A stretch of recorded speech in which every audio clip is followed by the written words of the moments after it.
அனைவருக்கும் வணக்கம். இந்த பதிவில் ஒவ்வொரு முருக பக்தரும் பார்க்க வேண்டிய முக்கியமான முருகப்பெருமானின் சிறப்புகள், மர்ம ரகசியங்களை பற்றி பார்க்கலாம்.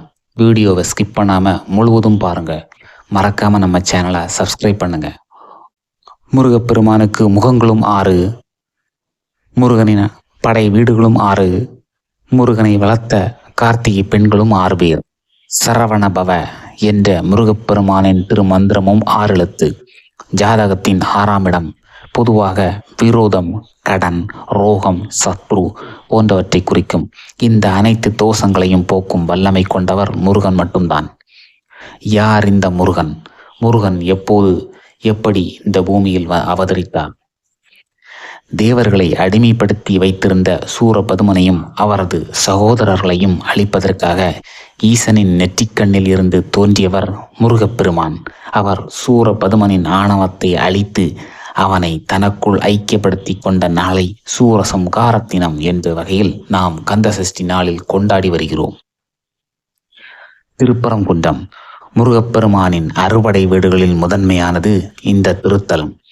சூரபதுமனிடம் அடிமைப்பட்டு கிடந்த தேவர்களை அந்த அசுரனை வதம் செய்து விடுவித்தார் முருகப்பெருமான். அதற்கு நன்றி செலுத்தும் விதமாக தேவேந்திரன் தனது மகளான தேவானையை முருகப்பெருமானுக்கு திருமணம் செய்து வைத்தார். அதன்படி முருகனுக்கும் தேவானைக்கும் திருமணம் நடைபெற்ற சிறப்புமிக்க திருத்தலம் இது. இங்கு தனது மனைவி தேவானையுடன் திருமண கோலத்தில் முருகப்பெருமான் பக்தர்களுக்கு காட்சியளிப்பார். திருச்செந்தூர் ஆறுமுகப் பெருமானின் அறுபடை வீடுகளில் 2வது திருத்தலம் இது. மேலும் கடற்கரையோரம் அமைந்த ஒரே திருக்கோவிலும் இதுதான். பொதுவாக முருகப்பெருமானின் திருக்கோயில்கள் அனைத்தும் ஏதாவது ஒரு குன்றின் மீது தான் அமைந்திருக்கும். ஆனால் திருச்செந்தூர் திருத்தலம் சமதளத்தில் அமைந்திருப்பதாக நாம் முன்னோர்கள் கூறுகிறார்கள். ஆனால் இதுவும் முன்காலத்தில் குன்றாக இருந்த இடம்தான் என்று சாஸ்திரங்கள், வரலாறுகள் கூறுகிறது. பின்னாளில் கடல் மட்டம் உயரம் காரணமாக சமதளமாக மாறிப்போனதாகவும் பல ஆய்வுகள் சொல்கின்றன. இங்கு குன்றியிருப்பதற்கு சான்றாக தற்போது இருக்கும் வள்ளி குகை பகுதியை நாம் பார்க்கலாம். சூரபதுமனை முருகப்பெருமான் வதம் செய்த இடம் இதுவாகும். இங்கு ராஜ அலங்காரத்தில் சண்முகனாக கைகளில் அன்னை தந்த வேல் தாங்கி வெற்றி வீரனாக காட்சியளிக்கிறார் பக்தர்களுக்கு. பழனி கந்தனின் 6 படை வீடுகளில் 3வது தலம் இது. பழனி என்ற பெயர் தற்போது நிலைத்திருந்தாலும் அதன் ஆதிகால பெயர் திருவாவின்குடி என்பதாகும். மலையடிவாரத்தில் சற்று மேல்புறத்தில் ஒரு ஆலயம் அமைந்திருக்கிறது. திருமகளும் அலைமகளும் காமதேனுவும் பூஜித்த இடம் இது. அதேபோல் மலை உச்சியில் பால தண்டாயுதபாணி திருக்கோயில் அமைந்துள்ளது. மலை உச்சியில் உள்ள முருகனின் சிலையானது நவபாஷணத்தால் செய்யப்பட்டது. இதனை செய்தவர் போகர் என்னும் சித்தராவார். சித்திரை மாதம் அக்னி நட்சத்திர காலத்தில்தான் இந்த நவபாஷண சிலையை போகர் இங்கு நிறுவியதாக வரலாறுகள் கூறுகின்றன. எனவே அந்த அக்னி நட்சத்திர நாட்கள் இங்கு விசேஷமாக கொண்டாடப்பட்டு வருகிறது. இங்கு இறைவனின் நவபாஷண சிலையின் மீது சாத்தப்பட்ட சந்தனம் மிகவும் புனிதமான பிணியை தீர்க்கும் மருந்தாக மாறுகிறது. இங்கு அபிஷேகம் செய்த பஞ்சாமிர்தமும் விகுதியும் கூட நம்பியோர்களின் நோயை நீக்கும் நன்மை செய்கிறது. இந்த ஆலயத்திற்கு காவடி எடுத்து நேர்த்திகடன் செலுத்துவது பிரசித்தி பெற்ற நிகழ்வாகும். போகர்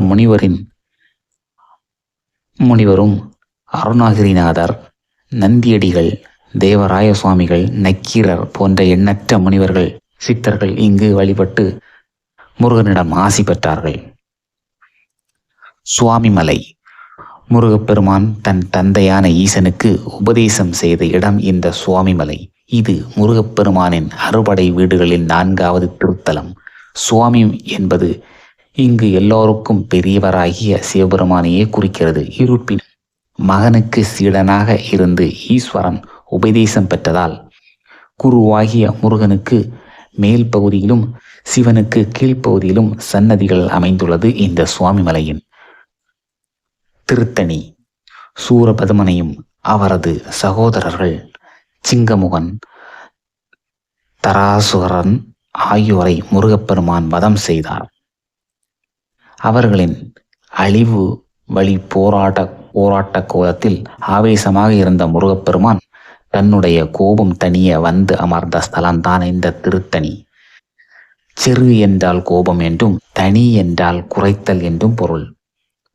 முற்காலத்தில் சிறுத்தணி என்று அழைக்கப்பட்ட இந்த ஊரே தற்போது திருத்தணி என்று மாற்றப்பட்டு எல்லாராலும் அழைக்கப்படுகிறது. திருச்செந்தூரில் சூரபதுமனை வதம் செய்த பிறகு வந்து கோபம் தணிந்த இடம் இந்த திருத்தணி. இந்த ஆலயத்தில் முருகப்பெருமானின் பிரசித்தி பெற்ற நிகழ்வான சூரசம்காரம் நிகழ்வதில்லை என்பது முக்கியமான கருத்தாகும். அழகர்மலை முருக பக்தர்களின் மனம் கவரும் வகையில் அமைந்துள்ள தலம் இது. பசுமையான சூழலில் மலை மீது அமைந்துள்ள இந்த ஆலயம் வள்ளி தேவானையுடன் முருகப்பெருமான் அருள் புரிந்து வருகிறார். அழகர் கோயிலுக்கு மேலே சுமார் 4 கிலோமீட்டர் உயரத்தில் இக்கோயில் அமைந்துள்ளது. இது முருகப்பெருமானின் அறுபடை வீடுகளில் 6வது கோயில்களில் ஒன்றாகும். தொடக்க காலத்தில் முருகனின் அம்சமாக கருதப்படும் வேலுக்குத்தான் இங்கு வழிபாடு நடைபெற்று வந்தது. தற்போது சிலை ரூபத்தில் பிரதிஷ்டை செய்து அனைவரும் வணங்கி வருகிறார்கள். ஆகவே இந்த பதிவை கேட்ட அனைவருக்கும் முருகப்பெருமானின் முழுமையான அருள் கிடைக்க வேண்டும் என்று நான் முருகனை வேண்டிக் கொள்கிறேன். அது மட்டுமல்லாமல் இந்த பதிவு அனைவருக்கும் பிடித்திருக்கும் என்ற நம்பிக்கையோடு இந்த பதிவை நான் முடித்துக் கொள்கிறேன். இந்த பதிவு பிடித்திருந்தால் மறக்காம சப்ஸ்கிரைப் பண்ணுங்க, உங்க நண்பர்களுக்கும் ஷேர் பண்ணுங்க, லைக் பண்ணுங்க. கருணை கடலே கந்தா போற்றி.